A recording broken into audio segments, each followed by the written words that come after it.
Bien le bonjour, cher explorateur du MCU. Aujourd'hui, on se retrouve pour une toute nouvelle vidéo sur la chaîne Chronique 616 et on va voir ensemble mon classement de tous les films Marvel par ordre chronologique qui sont sortis jusqu'à ce jour. Donc, on commence par Captain America First Avenger et on va finir par le film Les 4 Fantastiques Premier Pas. Allez, on va faire ça ensemble sur le site Letterboxd. C'est parti.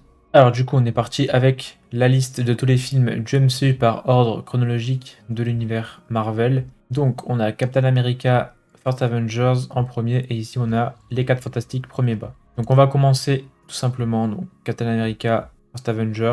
Alors pour moi c'est loin d'être un film complet, ultra intéressant, etc. Je pense que, à part si vraiment je sais pas quoi regarder, peut-être que je le reverrai un jour, mais grand maximum. Je trouve le scénario, l'histoire, etc.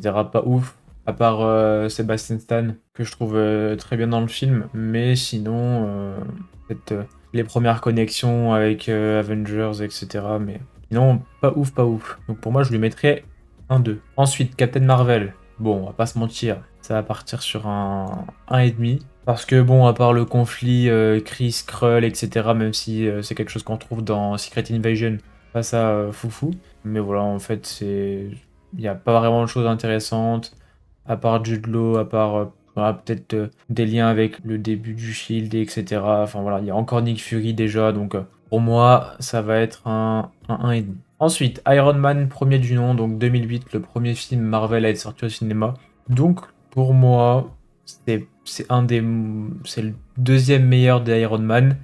Pour moi, le 3 reste le pire. On va lui mettre un 2,5. 2,5 pour moi, je trouve, ça reste très correct. Je vais pas me justifier pour tous les films. Voilà, à part s'il y a des films précis où je trouve que c'est vraiment négatif ou vraiment au contraire très positif. Mais sinon, voilà, ça va être hyper long. L'incroyable Hulk. Donc, alors, pour moi, je trouve j'ai jamais trop aimé Edward Norton dans ce rôle-là. J'ai toujours préféré Mark Ruffalo en tant que interprète de Bruce Banner, mais en tant que Hulk, j'ai toujours préféré le design de ce Hulk-là, bien vénère, bien en colère, etc. Quelque chose qu'on n'a pas retrouvé depuis Avengers Infinity War. Mais pour moi, le film est pas si ouf. Les personnages, on les revoit cette année dans Captain America Brave New World. À part peut-être Samuel Stern, qui est intéressant. C'est le scientifique là, qui fait toutes les expériences, trouver un remède sur Bruce Banner, etc. Mais sinon, je trouve que c'est pas non plus voilà, un film avec les combats de l'année, etc. contre l'abomination. Franchement, je vais pas trouver ça ouf dans Harlem, etc. Donc pour moi, ça mérite peut-être allez, un 1,5, grand maximum. Iron Man 2, qui est pour moi le meilleur des trois, avec Whiplash, etc. La Stark Expo, tout ça. Après, casse pas deux pattes à un canard, quoi, mais ça reste quand même mon super-héros préféré, MCU confondu. Allez, on va lui mettre un 3. 3 sur 5 pour Iron Man 2. Thor 1. Alors pour moi, très très très décevant. Histoire pas folle, quoi.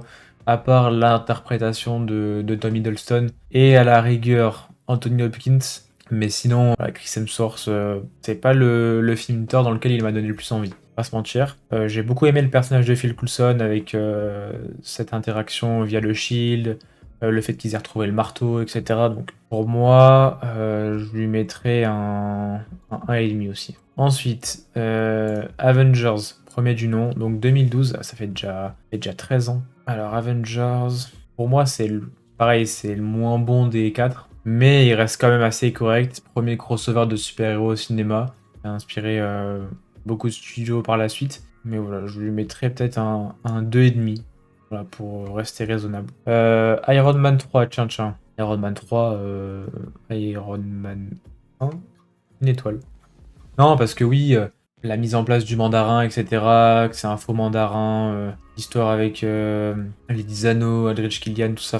Franchement, c'est comme l'incroyable Hulk, je pense, enfin, si on me dit demain, ah, tu vas voir Iron Man 3, bah, enchanté de fou. Donc pour moi, une étoile. Thor, le monde des ténèbres. Déjà, mieux que le 1. Le premier Thor, je l'avais mis quoi? Je l'avais mis 1,5. Ah, et là, on va lui mettre 2,5 parce que Malekith, parce que introduction de Pierre d'Infinité. Voilà la cohésion Thor-Loki vachement plus intéressante déjà dans ce film-là. J'ai vraiment cru à la mort de Loki, hein, même si, bon, par la suite, on s'est aperçu qu'il est mort 20 000 fois.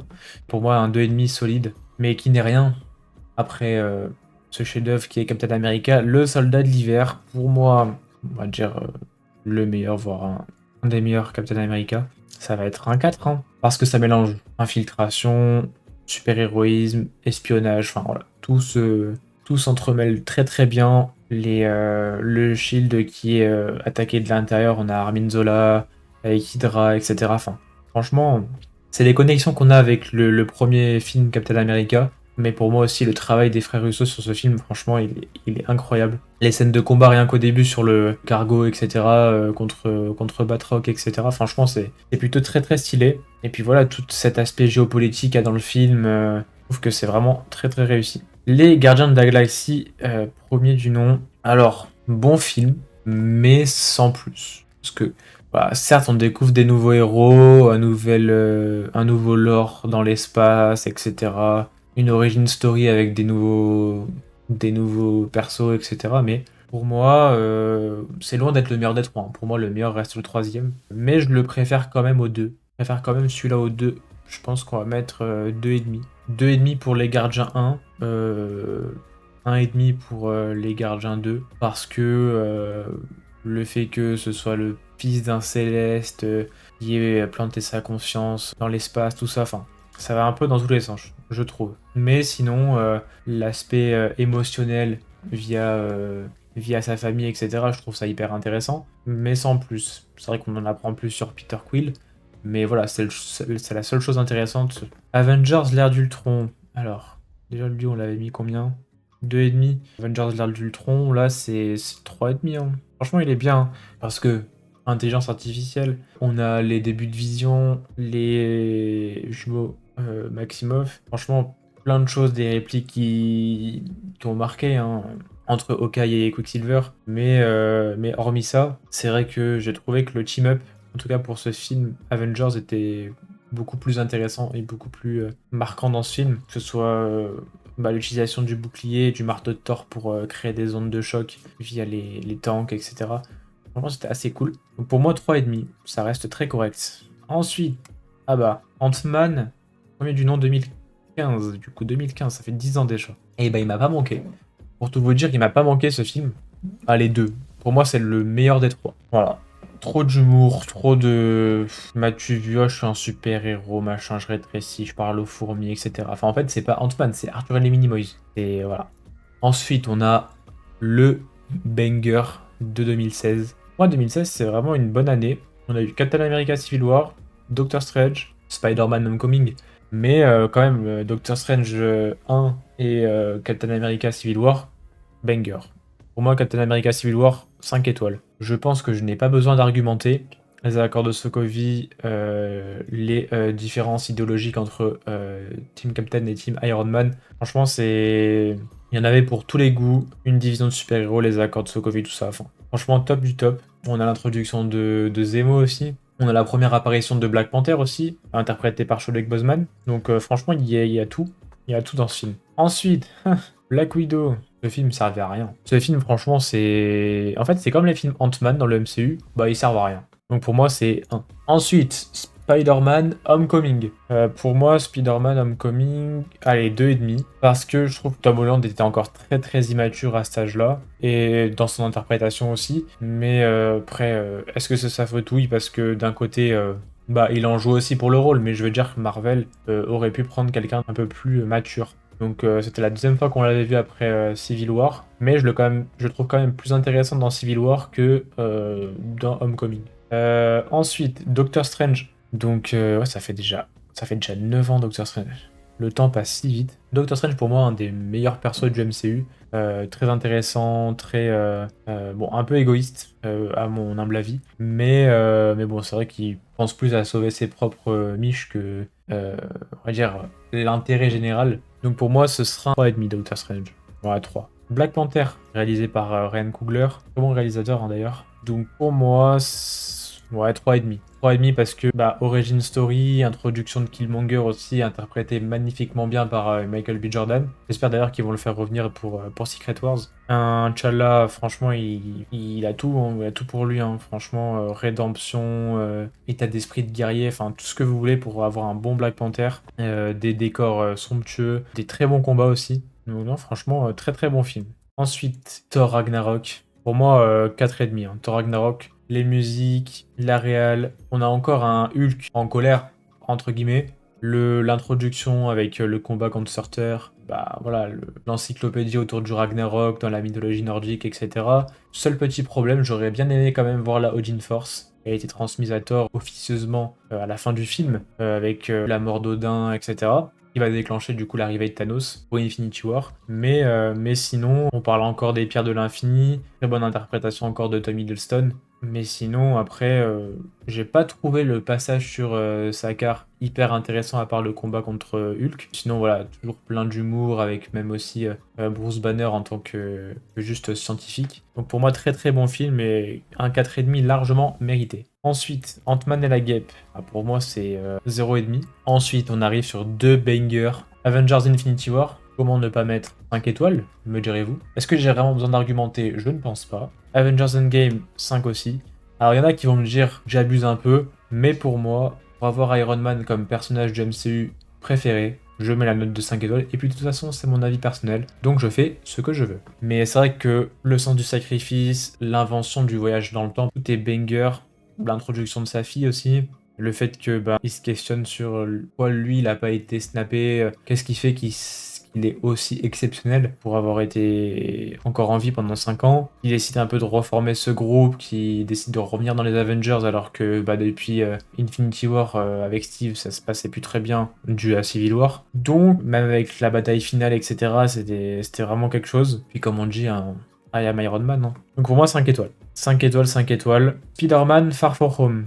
Alors, le Homecoming, on avait mis combien? Homecoming, on a mis 2,5. À Far From Home, je peux pas mettre moins. Hein. On va mettre 3. Parce que prise de responsabilité, même si on a des incohérences avec Nick Fury et Maria Hill en Skrull, ne me le ressortez pas, parce que rien que d'y penser, ça me donne mal à la tête. Mysterio qui aurait pu être un peu mieux développé, parce que des illusions par-ci par-là, en voiture, en voilà, c'est bien gentil, mais voilà, c'est un peu prévisible. Mais sinon, je trouve que Peter Parker a un peu plus appris de ses erreurs, il fait un peu plus attention, à part au début où il envoie des drones pour tuer ses amis de classe.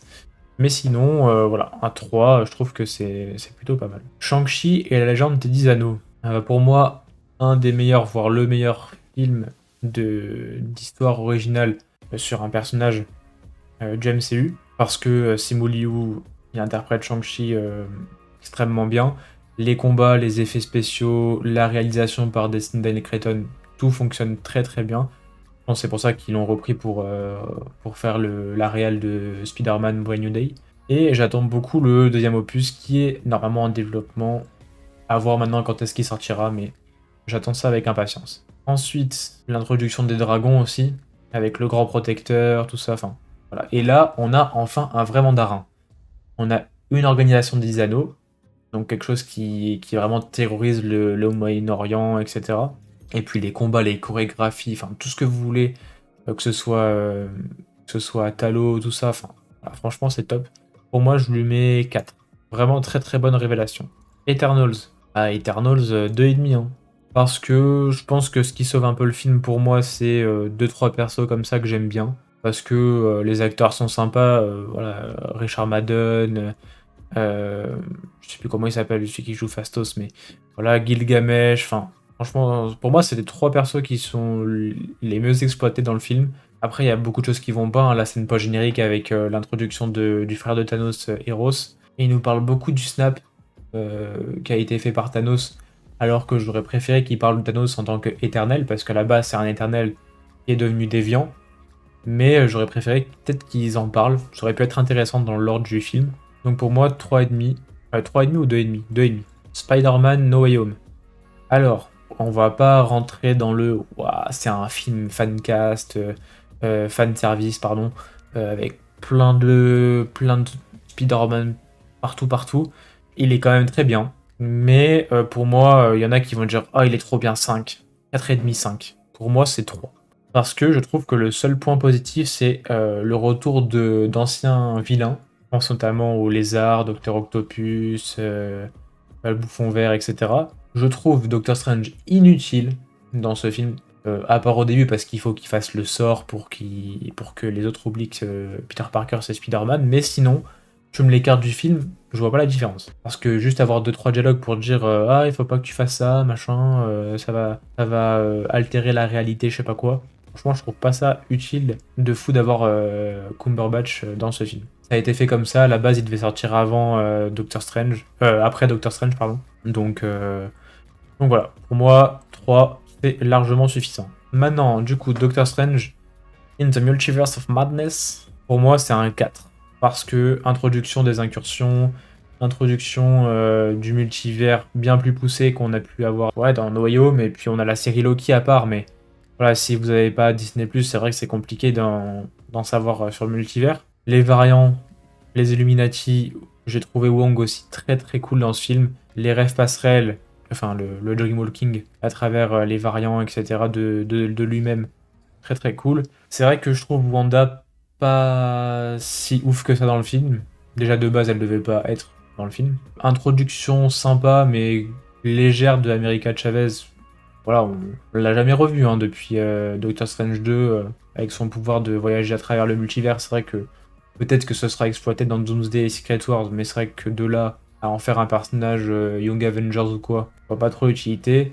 Mordo dans ce film, pour moi il m'a un peu saoulé, hein, si on veut rester gentil. Il m'a un peu saoulé. Et après les différentes versions de Strange, je trouve ça plutôt assez bien réussi. Avec un Strange corrompu, un Strange bon, qui s'est fait tuer par un démon, etc. Donc c'est assez cool, mais le film reste quand même très sombre. Mais bon, c'est réalisé par Sam Raimi, donc forcément, ça fait un peu penser à des films d'horreur. Black Panther, Wakanda Forever, pour moi, hormis l'introduction de Namor et peut-être M'Baku qui est quand même bien dans le film, comme dans le premier, j'ai trouvé quand même assez sympa. Pour moi, ce film, c'est plus un hommage à Chadwick Boseman qu'un film à lui tout seul. Donc autant faire un court métrage de 20 minutes où enfin, tu montres l'hommage de Marvel envers Chadwick Boseman, ok, mais de là en faire un film sur la succession et de qui va devenir Black Panther, est-ce que c'est Shuri, est-ce qu'elle le veut, est-ce que machin, voilà, c'est pas vraiment intéressant. Mais l'introduction de Namor, Talokan, etc., franchement, je trouve ça plus intéressant que le reste. Même si, je pense, à mon humble avis, que Namor va être un allié de Doom dans Doomsday et Secret Wars. Donc, c'est pas officiel, ça n'a pas été confirmé par Marvel. Mais si vous voulez en savoir plus, n'hésitez pas à la regarder, la vidéo qui concerne ces faits-là sur ma chaîne YouTube. Je vous mettrai une petite fiche juste ici. Mais pour moi, du coup, allez, je vais lui mettre un 2 sur 5. Ensuite, Thor Love and Thunder, 1,5, hein. Parce que pour moi, allez, on va dire l'exploitation de Gore pas présente, le fait que Thor il distribue des pouvoirs à tous les enfants de Asgard, je trouve ça un peu overkill. Et puis franchement, ouais, la réelle de Taika Waititi, inutile. Ah non, franchement, heureusement qu'ils l'ont viré, hein. Je pense que ce film, il est atroce, hein. Même si tu me dis, ouais, c'est comme Iron Man 3. Tu me dis demain, on va voir Thor Love and Thunder. Je regrette presque être allé le voir au cinéma, hein. J'aurais peut-être dû attendre qu'il sorte en streaming. Parce que franchement, c'était du temps perdu. C'est dommage, hein, parce qu'après Thor Ragnarok, te sortir un beat comme ça, avec des chèvres de l'espace. Je tiens à le rappeler, hein. Mais bon, c'est comme ça. Donc pour moi, ce sera pas plus que cette note-là. Les Gardiens 3, 4 étoiles, parce que c'est un film hyper émouvant, l'histoire avec Rocket, le retour de Groot un peu teenage, etc. L'introduction officielle de Adam Warlock, ses pouvoirs, l'aspect un peu humoristique, la relation entre Kraglin et Yondu, le fait que Kraglin reprenne la flèche, etc. Je trouve ça très cool. Et puis, c'est là qu'on se rend compte que c'est la famille de Marvel, à ce moment-là, en tout cas, après, enfin, avant qu'il y ait les 4 Fantastiques. Donc, franchement, tout marche bien dans ce film, et pour moi, voilà, je pourrais le revoir sans hésitation. Ensuite, Ant-Man et la guêpe Quantumania. Tiens, tiens, tiens. 0,5, hein. Voilà, voilà. Kang est nul, Ant-Man est nul, la guêpe. Ah, la guêpe, tu me dis la guêpe, le moucheron, c'est pareil, hein. Pour moi, après Hank Pym et Janet, inutile. Voilà, pas besoin d'argumenter plus, hein, je crois qu'on a fait le tour, hein. The Marvels. Alors, le seul point positif, c'est l'introduction des X-Men en scène pas générique. Donc là, on voit le fauve. Mais sinon, on a encore ce petit bonhomme là, Nick Fury. Ce bonhomme là, là. Voilà, j'en ai marre de lui. Franchement, j'en ai marre. J'espère juste qu'il va crever. Mais donc on a encore Nick Fury, on a encore le petit chat là, Goose ou je sais plus quoi là. Sous l'introduction de Miss Marvel, si t'as pas regardé la série, bah tu comprends rien. Captain Marvel, bon de base, voilà, ça m'a saoulé, elle a détruit un vaisseau dans Endgame. Et elle c'est Monica Rambeau, je sais plus. Donc pour moi c'est 0,5. Allez, 0,5 juste parce qu'il y a Kingsley Grammer en le fauve à la fin. Deadpool et Wolverine, 4 aussi, hein. Ouais, non, pas 4,5. Parce que bon, ça reste quand même un film fan service, etc. Mais je suis pas non plus un super grand fan de Ryan Reynolds. Mais pour moi, ce qui m'a vraiment donné envie d'aller voir le film, c'était Hugh Jackman. Parce que c'est un de mes acteurs préférés, parce que c'est un de mes personnages Marvel Comics préférés aussi. Donc, c'est en grande partie pour ça que j'avais d'énormes attentes sur le film. Et puis aussi, on a l'introduction des êtres encres, agglomérateurs. On revoit aussi le Void qu'on a eu dans Loki. Et puis voilà, après, on a plein de caméos. Chris Evans. On voit même Jon Favreau aussi qui essaye de recruter, entre guillemets, Deadpool en tant qu'Avengers. Voilà, après, sinon, on a qui on a Wesley Snipes, le retour de Blade. Voilà, on a pu revoir Blade de Wesley Snipes avant de voir Blade de Mahershala Ali. C'est quand même assez exceptionnel. Mais sinon, voilà, après, on a Gambit, interprété par Channing Tatum. J'ai hâte de le revoir dans les prochains films Avengers. D'ailleurs, il a été annoncé pour Doomsday. Sûrement pour Secret Wars, il va revenir, hein, parce que sinon, je pense que pour 2 films, moi, j'aurais un peu la haine. Mais en tout cas, très très stylé, et je trouve que le rôle lui colle parfaitement. Donc pour moi, c'est un 4. Captain America et Brave New World, 2-1. Parce que, à part 2-3 persos, moi je pense qu'un des personnages que j'ai préféré dans le film, c'est Falcon, donc Danny Ramirez. Mais sinon, franchement, je m'y fais toujours pas entre la série Falcon et le Soldat d'hiver plus ce film. Je me fais toujours pas l'idée que c'est lui Captain America. Enfin, franchement, aucune prestance, aucun charisme, enfin, rien. Franchement, rien qui va. J'aurais aimé en voir plus sur la Serpent Society avec Giancarlo Esposito.